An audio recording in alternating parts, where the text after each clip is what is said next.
ನಮಸ್ಕಾರ. ಇಂದಿನ ಸಂಯುಕ್ತ ಕರ್ನಾಟಕ ದಿನಪತ್ರಿಕೆಯಲ್ಲಿ ಪ್ರಕಟವಾದ ಕೆಲ ಪ್ರಮುಖ ಸುದ್ದಿಗಳನ್ನು ನೋಡೋಣ. ಮೊದಲಿಗೆ ಮುಖಪುಟದ ಸುದ್ದಿಗಳತ್ತ ಕಣ್ಣು ಹಾಯಿಸೋಣ.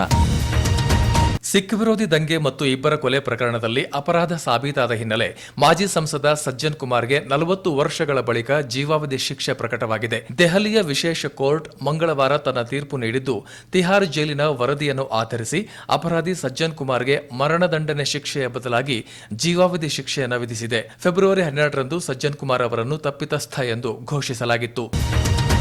ಮುಂಬರುವ ಸ್ಥಳೀಯ ಸಂಸ್ಥೆಗಳ ಚುನಾವಣೆಯತ್ತ ಗಮನ ನೆಟ್ಟಂತಿರುವ ಕಾಂಗ್ರೆಸ್ ಹೈಕಮಾಂಡ್ ದೆಹಲಿಯಲ್ಲಿ ತಮ್ಮನ್ನು ಭೇಟಿ ಮಾಡಿದ ಕೆಪಿಸಿಸಿ ಅಧ್ಯಕ್ಷ ಮತ್ತು ಡಿಸಿಎಂ ಡಿಕೆ ಶಿವಕುಮಾರ್ ಅವರಿಗೆ ಪಕ್ಷವನ್ನು ಗೆಲ್ಲಿಸುವ ಗುರಿ ನೀಡುವ ಮೂಲಕ ನಿಮಗೆ ನಮ್ಮ ಅಭಯವಿದೆ ಹೋಗಿ ಎಂದಿದೆ.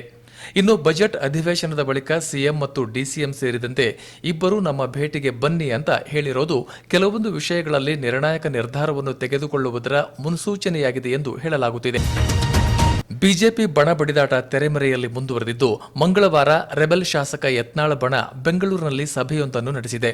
ಅಲ್ಲದೆ ವಿಜಯೇಂದ್ರ ಹಟಾವೋ ಬಿಜೆಪಿ ಬಚಾವೋ ಎಂಬ ಘೋಷವಾಕ್ಯದಲ್ಲಿ ಕೂಗು ಆರಂಭಿಸಿದ್ದು, ಈ ಮೂಲಕ ಲಿಂಗಾಯತರೆಲ್ಲ ಎದ್ದು ನಿಲ್ಲಬೇಕೆಂದು ಕರೆ ಕೊಟ್ಟಂತಿದೆ.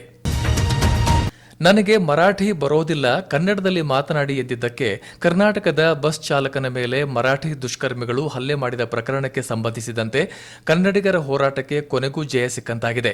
ನಿರ್ವಾಹಕನ ಮೇಲೆ ದಾಖಲಿಸಲಾಗಿದ್ದ ಪೋಕ್ಸೋ ಕೇಸನ್ನು ಬಾಲಕಿಯ ಪೋಷಕರು ಮಂಗಳವಾರ ವಾಪಸ್ ಪಡೆದಿದ್ದರಿಂದ ಬೆಳಗಾವಿ ಸಿಪಿಐ ಅವರನ್ನು ಸರ್ಕಾರ ದಿಢೀರನೆ ಎತ್ತಂಗಡಿ ಮಾಡಿದೆ.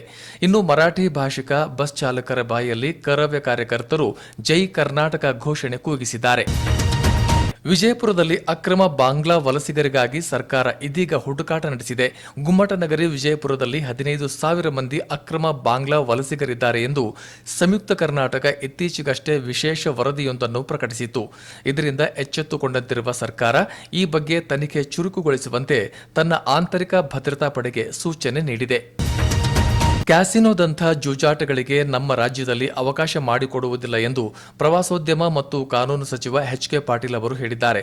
ಮಂಗಳವಾರ ಹುಬ್ಬಳ್ಳಿಯಲ್ಲಿ ಮಾತನಾಡಿದ ಅವರು, ಕರ್ನಾಟಕ ಗ್ರಾಮೀಣಾಭಿವೃದ್ಧಿ ಮತ್ತು ಪಂಚಾಯತ್ ರಾಜ್ ವಿವಿ ವಿಧೇಯಕಕ್ಕೆ ಅಂಕಿತ ಹಾಕದೆ ರಾಜ್ಯಪಾಲರು ವಾಪಸ್ ಮಾಡಿರುವುದಕ್ಕೆ ಕಾರಣ ವಿವಿಯಿಂದ ಅವರ ಅಧಿಕಾರವನ್ನು ಮೊಟಕುಗೊಳಿಸಿರುವುದೇ ಆಗಿದೆ ಎಂದಿದ್ದಾರೆ. ಹೂಡಾ ಪ್ರಕರಣದಲ್ಲಿ ತಮ್ಮಿಂದ ಯಾವುದೇ ಕರ್ತವ್ಯ ಲೋಪವಾಗಿಲ್ಲ ಎಂದು ಅಂದು ಮೈಸೂರು ಜಿಲ್ಲಾಧಿಕಾರಿಯೂ ಆಗಿದ್ದ ರಾಯಚೂರು ಸಂಸದ ಕುಮಾರನಾಯಕ್ ಅವರು ಮಂಗಳವಾರ ರಾಯಚೂರಿನಲ್ಲಿ ಸ್ಪಷ್ಟಪಡಿಸಿದ್ದಾರೆ. ಮತ್ತೊಂದೆಡೆ ಮೂಡಾ ಪ್ರಕರಣದಲ್ಲಿ ಸತ್ಯ ನಮ್ಮ ಪರವಾಗಿಯೇ ಇದೆ ಅಂತ ಮೇಲ್ಮನೆ ಸದಸ್ಯ ಮತ್ತು ಸಿಎಂ ಪುತ್ರರೂ ಆಗಿರುವ ಡಾ ಯತೀಂದ್ರ ಸಿದ್ದರಾಮಯ್ಯ ಅವರು ಹೇಳಿದ್ದಾರೆ. ಕಳೆದ 45 ದಿನಗಳಿಂದ ನಡೆಯುತ್ತಿರುವ ಮಹಾಕುಂಭಮೇಳಕ್ಕೆ ಮಹಾಶಿವರಾತ್ರಿಯ ದಿನದಂದು ಅಧಿಕೃತವಾಗಿ ತೆರೆ ಬೀಳಲಿದ್ದು, ಇಲ್ಲಿಯವರೆಗೆ 60 ಕೋಟಿಗೂ ಅಧಿಕ ಜನ ಪ್ರಯಾಗರಾಜ್ನ ತ್ರಿವೇಣಿ ಸಂಗಮದಲ್ಲಿ ಪುಣ್ಯ ಸ್ನಾನ ಮಾಡಿದ್ದೊಂದು ದಾಖಲೆಯಾಗಿದೆ. ಇನ್ನು ಪೂರ್ಣ ಮಹಾಕುಂಭದ ಸಂದರ್ಭದಲ್ಲಿ ಕಾಲ್ತುಳಿತ, ಬೆಂಕಿ ಅನಾಹುತ, ಅಲ್ಲಲ್ಲಿ ರಸ್ತೆ ಅಪಘಾತಗಳಂತ ಘಟನೆಗಳಲ್ಲಿನ ಸಾವು ನೋವುಗಳನ್ನು ಹೊರತುಪಡಿಸಿದರೆ ಮಹಾಕುಂಭ ಅದ್ಭುತ ಯಶಸ್ಸು ಕಂಡಿದೆ. ಹಾಗಾದರೆ ಮಹಾಕುಂಭ ವಿಶ್ವಕ್ಕೆ ಹೇಳಿಕೊಟ್ಟಂಥ ಪಾಠ ಏನು ಅಂತ ಕೇಳಿದರೆ ದಯವಿಟ್ಟು ಇಂದಿನ ಸಂಯುಕ್ತ ಕರ್ನಾಟಕ ಸಂಪಾದಕೀಯವನ್ನು ತಾವು ಓದಲೇಬೇಕು. ಇದೇ ಸೆಪ್ಟೆಂಬರ್ ತಿಂಗಳ ಅಂತ್ಯದೊಳಗೆ ಅವಿವಾಹಿತ ಮತ್ತು ವಿಚ್ಛೇದಿತ ಉದ್ಯೋಗಿಗಳು ಕಡ್ಡಾಯವಾಗಿ ಮದುವೆಯಾಗಬೇಕು, ಇಲ್ಲದಿದ್ದಲ್ಲಿ ಕೆಲಸ ಕಳೆದುಕೊಳ್ತೀರಾ. ಹೀಗಂತ ಚೀನಾದ ಖಾಸಗಿ ಕಂಪನಿಯೊಂದು ತನ್ನ ಉದ್ಯೋಗಿಗಳಿಗೆ ನೋಟಿಸ್ ನೀಡಿದೆ.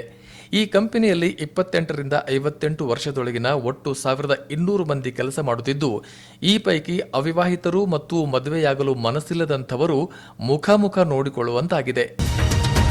ದಾಖಲೆಯ 16ನೇ ಬಾರಿಗೆ ರಾಜ್ಯ ಬಜೆಟ್ ಮಂಡನೆಗೆ ಸಿದ್ಧವಾಗುತ್ತಿರುವ ಸಿಎಂ ಸಿದ್ದರಾಮಯ್ಯ ಅವರನ್ನು ಮಂಗಳವಾರ ಸಂಯುಕ್ತ ಕರ್ನಾಟಕ ಸಂಪಾದಕ ಮಹಾಬಲ ಭಟ್ ಸಿತಾಳಬಾವಿ ಮತ್ತು ಅವರ ನೇತೃತ್ವದ ತಂಡ ಭೇಟಿ ಮಾಡಿ ಶುಭ ಕೋರಿತು. ಇನ್ನಷ್ಟು ಬರವಣಿಗೆಗಳು, ವಿಶೇಷ ಲೇಖನಗಳು ನಿಮಗಾಗಿ ಕಾಯ್ತಾ ಇರ್ತವೆ, ಓದ್ತಿರಲ್ವಾ?